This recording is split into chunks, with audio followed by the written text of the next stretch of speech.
Hello guys, ഇന്ന് നമുക്കൊരു 4 മണി പലഹാരമായിട്ടുള്ള നെയ്യപ്പം എങ്ങനെയാണ് ഉണ്ടാക്കുന്നത് നോക്കിയാലോ. നമ്മൾ ചായക്കടയിൽ നിന്നൊക്കെ മേടിക്കുന്ന നെയ്യപ്പം ഇനിയിപ്പം നമ്മുടെ വീട്ടിൽ തന്നെ ഉണ്ടാക്കാന്നേ.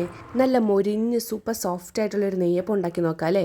അപ്പം നമ്മുടെ നെയ്യപ്പം ഉണ്ടാക്കാൻ വേണ്ടിയിട്ട് നമ്മൾ പച്ചരി എടുത്തിട്ട് ഒരു 3-4 മണിക്കൂർ വെള്ളത്തിൽ കുതിർത്തി വെക്കണം. അങ്ങനെ കുതിർത്തിയ പച്ചരി മൊത്തം വെള്ളം കളഞ്ഞിട്ട് നമ്മളൊന്ന് ഊറ്റിയെടുക്കുകയാണ് ചെയ്യുന്നത്. നെയ്യപ്പത്തിൻ്റെ ബാറ്റർ തയ്യാറാക്കാൻ വേണ്ടിയിട്ട് ഒരു മിക്സിൻ്റെ ജാറിലോട്ട് പച്ചരി, 1 സ്പൂൺ ജീരകം, 1 സ്പൂൺ ഏലക്കാപ്പൊടി, ഒരു 1/4 ടീസ്പൂൺ ഉപ്പും 1 സ്പൂൺ മൈദപ്പൊടിയും കൂടെ ചേർത്തിട്ട് നമ്മൾ നന്നായിട്ടൊന്ന് പൊടിച്ചെടുക്കുകയാണ് ചെയ്യുന്നത്. അങ്ങനെ നമ്മളിവിടെ എല്ലാം പൊടിച്ചെടുത്തിട്ടുണ്ട്. അത് നമ്മൾ വേറൊരു പാത്രത്തിലേക്ക് മാറ്റുക.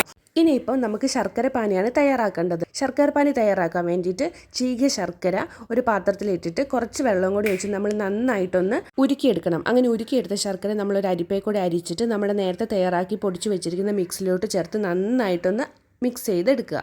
അപ്പോൾ നന്നായിട്ട് ഇളക്കിയ ശേഷം ഈ ബാറ്റർ നമ്മൾ പൊങ്ങി വരാൻ വേണ്ടിയിട്ട് ഒരു ദിവസത്തേക്ക് വെക്കണം. അപ്പോൾ തലേദിവസം എടുത്ത് വെച്ചിരിക്കുന്നത് പിറ്റേ ദിവസം നോക്കുമ്പോഴത്തേക്കിനും നല്ല സൂപ്പറായിട്ട് പൊങ്ങി വന്നിട്ടുണ്ടാവും. അങ്ങനെ നമ്മുടെ മിക്സിലോട്ട് 1 സ്പൂൺ കറുത്ത എള്ളും പിന്നീട് 1 സ്പൂൺ നെയ്യും കൂടെ ചേർത്ത് നമ്മൾ നന്നായിട്ടൊന്ന് ഇളക്കിയെടുക്കണം. ഇനി നമുക്ക് നമ്മുടെ നെയ്യപ്പം ചുട്ടെടുക്കാം.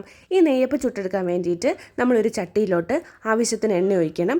അതിനുശേഷം 1 സ്പൂൺ കോരി വേണം നമ്മൾ ഒഴിക്കാൻ വേണ്ടിയിട്ട്. 1 സ്പൂൺ ബാറ്റർ ഒഴിക്കുക. അപ്പോഴത്തേക്കിനും അത് നന്നായിട്ടൊന്ന് പൊന്തി വരും. എന്നിട്ട് നമ്മൾ ഒന്നുകൂടെ തിരിച്ചിട്ടിട്ട് അപ്പുറത്തെ വശം കൂടെ നന്നായിട്ടൊന്ന് വേവിച്ചെടുക്കുമ്പോഴത്തേക്കിനും നമ്മുടെ നെയ്യപ്പം റെഡി ആയിട്ടുണ്ട്. അങ്ങനെ ഓരോന്നോരോന്നും നമ്മളിങ്ങനെ ഉണ്ടാക്കിയെടുക്കുകയാണ് ചെയ്യുന്നത്. സൂപ്പറാണ്, നല്ല ക്രിസ്പിയാണ്, പിന്നെ നല്ല സോഫ്റ്റുമാണ്. അപ്പോൾ നിങ്ങൾ എല്ലാവരും വീട്ടിലൊന്ന് ട്രൈ ചെയ്ത് നോക്കുക. ഇപ്പോൾ 4 മണി പലഹാരം മേടിക്കാൻ വേണ്ടി കടയിലേക്കൊന്ന് പോകണ്ടെന്നേ, നമുക്ക് വീട്ടിൽ തന്നെ എളുപ്പത്തിൽ ഉണ്ടാക്കിയെടുക്കാൻ പറ്റും. ഇൻഗ്രീഡിയൻസിൻ്റെ ഡീറ്റെയിൽസ് ഞങ്ങൾ ഡിസ്ക്രിപ്ഷൻ ബോക്സിൽ കൊടുത്തിട്ടുണ്ടാകും. അപ്പോൾ നിങ്ങൾക്ക് എന്തെങ്കിലും ഡൗട്ട് ഉണ്ടെങ്കിൽ നിങ്ങൾക്കത് റെഫർ ചെയ്യാവുന്നതാണ്. അപ്പോൾ ഞങ്ങളുടെ വീഡിയോ ഇഷ്ടപ്പെട്ടാൽ ലൈക്ക് ചെയ്യണം, ഷെയർ ചെയ്യണം, സബ്സ്ക്രൈബ് ചെയ്യണം. Stay tune. Thank you for watching. By.